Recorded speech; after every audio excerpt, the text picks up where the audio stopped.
Bigla itong mapuputol pero may nasabihin ako.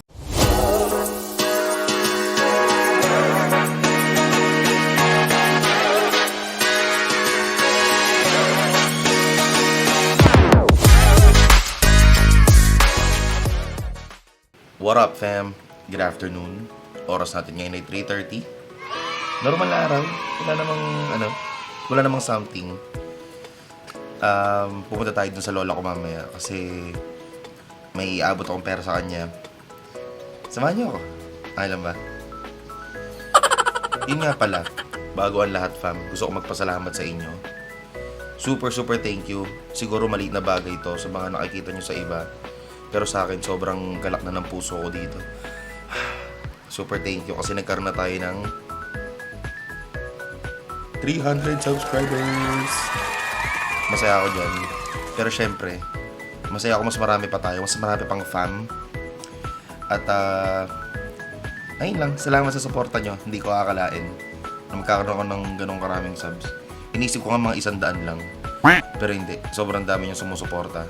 So nagpapasalamat ako sa inyo. Alright. May ikukwento ako. Mahilig ako sa relo. Legit, mahilig ako sa relo. Yung mga relo, hindi to lahat original. Kumbaga ba, gusto ko lang ng relo na stylish, affordable. Ganon. Tapos, may pangarap akong relo. Sana mabili ko siya in the future. Manifesting. Ang gusto kong relo ay AP, yung Audemars Piguet, ewan ko. Nakalimutan ko yung pronunciation eh, nakita ko na sa Google yan. Ngayon, may nakausap ako na nagbibenta ng relo. Ngayon sabi niya, siya daw ay super clone, so okay na sa akin yun, super clone siya. Kasi gusto ko lang yung style, maganda yung style. Super clone daw, tas affordable. Nabili ko siya sa halagang 1,500 pesos. So sabi niya, di ba nga, syempre, ayoko namang ma-scam. Sabi ko, pwede ba yung COD? Sabi niya, hindi raw pwede. Payment first. So binigyan niya ako ng mga proof, may mga chat siyang pinakita na what a normal scammer would do. Nagtiwala ako, guys. Sa totoo lang, madali ako magtiwala sa mga ganun. Kasi naiisip ko, I always look sa good side ng mga tao na iniisip ko, hindi to mag-aaksaya ng panahon. Nakausapin ako ng kasi buong araw niya ako kinukumbinse. Kachat ko yung seller mula alas 9 ng umaga. Napabili niya ako 6:30 ng gabi sa pagkakatanda ko. So sabi ko, sige, tatry ko. Sabi ko, sige, babayaran kita. I-send mo sa akin. Hindi, okay na. Tapos biglang umatras siya na, sige, i-COD ko na lang, sir. Huwag niyo na nga ika-cancel. Ngayon, meron siyang pinakamalupit na dinisclose na doon ko lang naranasan sa lahat ng in-order ko. Ang sabi niya, sir, once na binuksan mo yan, considered sold yan. Di ba yung iba, videohan mo, bubuksan mo, tapos hindi mo nagustuhan, pwede mo i-return. Basta may video ka na binubuksan mo. Siya hindi. May video ka man o wala siyang pakialam. Basta pag in-open mo, sa'yo na yan. Bruh! Ang galing. So, ayun ang sabi ko na, sige, i-COD mo. After, isang linggo rin ang inabot, dumating siya. Mukha ba tong AP? Ha? I-explain mo nga. Mukha bang AP to? AP ba yan, ha? I-explain mo. Hindi yan AP. Ito yung pinadala niya. Parang tanga. Although, ang ganda ng box.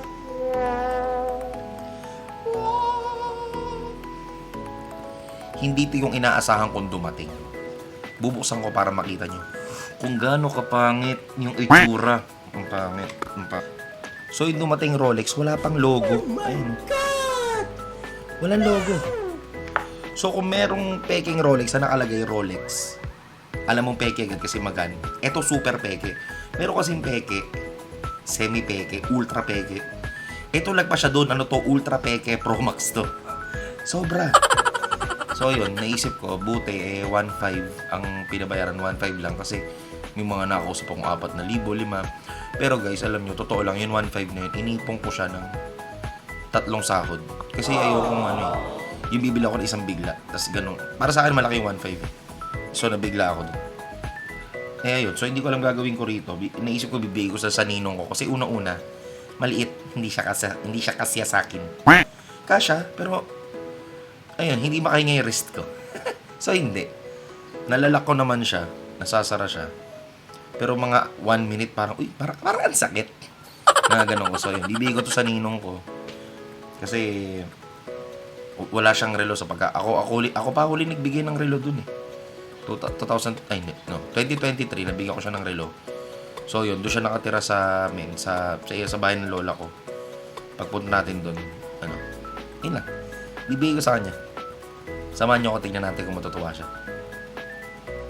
Ito yung damit ko. Tapos, iikutin ko lang, naka-helmet na ako dito. 1, 2, ay, wala pa. Balik ko ha. Wala pa rin. Ito. Bruh. Pupunta na tayo sa ating granny.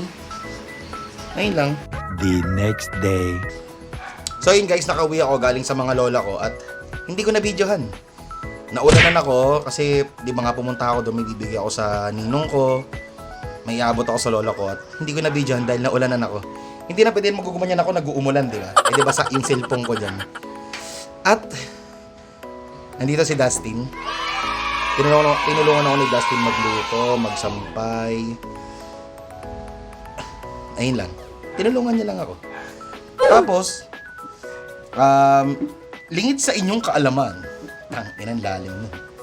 Lingid sa inyong kaalaman, isang tao lang ang pinagkakatiwalaan namin.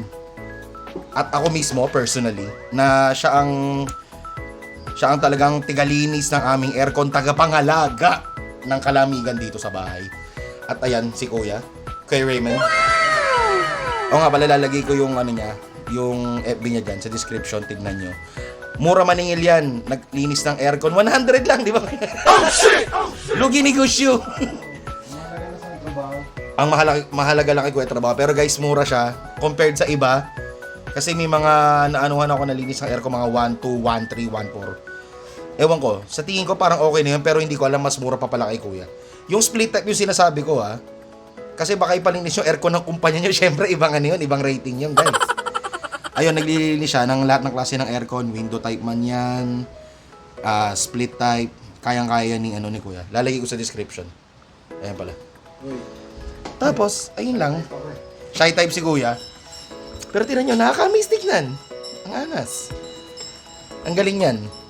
Diyan ako mga na-amaze mga naghahalo ng semento. Nakaka-amaze kasi hindi ko siya kayang gawin. Tapos yung mga nagsasalok. So, ayun lang.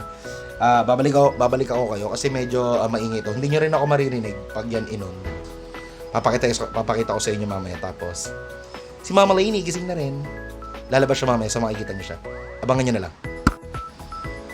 Guys, gising na si Mama Lainey. Say hi. Gising na ang mama ng lahat.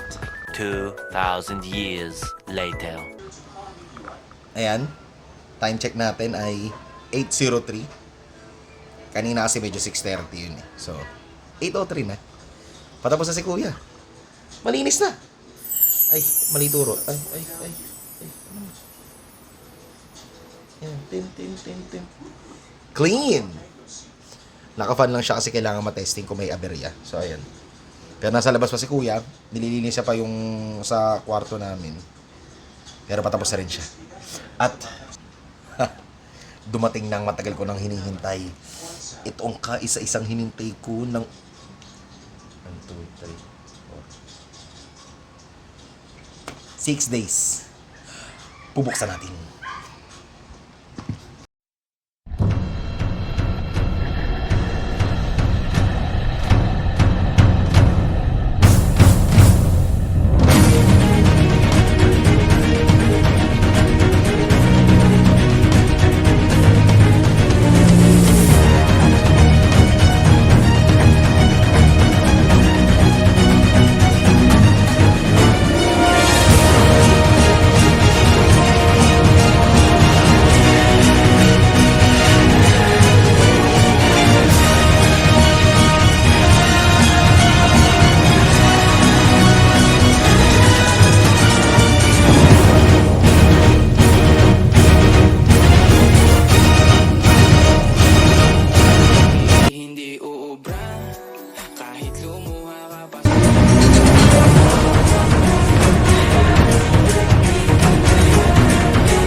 guys. May bago na tayong mic. Tetestingin ko na to in 3, 2, 1. Hindi ko alam paano nyo makikita. So, ilalagay ko yun eh. So, bahala na. Kasi, kunyari, gaganong-ganong ko lang. Diba? So, may nakakabit na yan. Kasi kakabit ka yun, malalaman yung biglang inakakabit na siya.